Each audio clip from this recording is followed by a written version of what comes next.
Hey guys, I'm Nisa Homey. Today I'm sharing my trial recipe, Ragi flour liquid dough paratha. So let's see how the recipe turns out. Ever since I shared jowar flour liquid paratha, I noticed many comments asking me whether the same can be done with ragi flour, also known as finger millet. So I thought why not try it and share the details with you guys, or rather take you along with me while I make ragi flour liquid dough paratha. So let's get started with the recipe. Into a bowl, I'm adding in 1 cup of sprouted ragi flour. Into this, I'm adding in pink Himalayan salt as needed, and I'm giving it a good mix. Ragi or finger millet is a whole grain and it is completely gluten free. Into this, I'm adding in half cup water. I'm using room temperature normal water, and I'm giving it a good mix.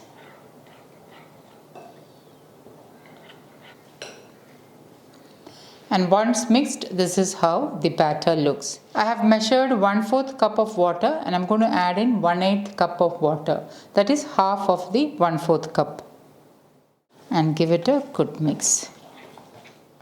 I'm adding in little by little. The batter should neither be too thick nor too thin. It should be of pourable consistency. So I'm adding the water little by little, and I have added the 1/4 cup of water. And I'm mixing this really well. You need to make sure that there are no lumps. So instead of a spoon, you can also use a whisk to mix this really well. Okay, now I have mixed it really well, and you can see the batter is free flowing. That is, it is of pourable consistency. It is neither too thick nor too thin. It is of pourable consistency. Also, the batter coats the back of the spoon. Into this, I am adding in 2 teaspoons A2 desi ghee. And now I am going to cover it with the lid and let it sit for about 5 to 10 minutes. It's about 10 minutes now. Let's open the lid and check on the dough. Give it a good stir. To make the liquid dough paratha, I am using my cast iron tawa. So I am heating my cast iron tawa, and once the tawa is lightly heated, I am reducing the flame to the lowest. Once the tawa is lightly heated, I am greasing it with gingerly oil. I am using wood pressed gingerly oil, also known as sesame oil or til oil. Once greased, reduce the flame to the lowest, and before making each paratha, make sure that you stir the batter really well. And you can see that the batter is of pourable consistency. It is neither too thick nor too thin, but of pourable consistency.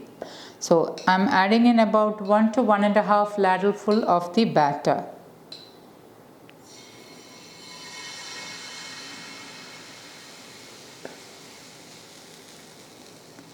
And lightly spread it out.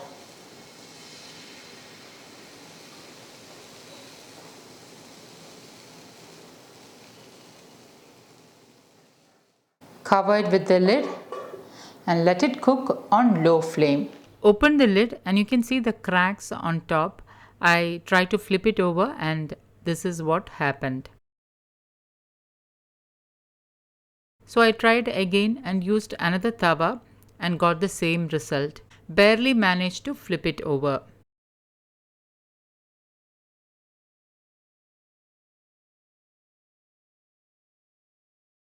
For the third try, I added a couple of tablespoons of water just to loosen the batter and then tried. Surprisingly, it looked okay, so I drizzled some water on top to prevent it from getting cracked and drying out. But unfortunately, I could not even flip it over. And that is how my liquid dough paratha made with ragi flour turned out.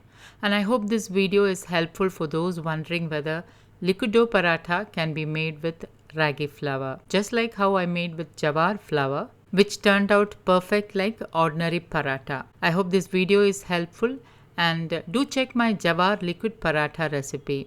Thank you for watching, and until next time, take care. Bye bye.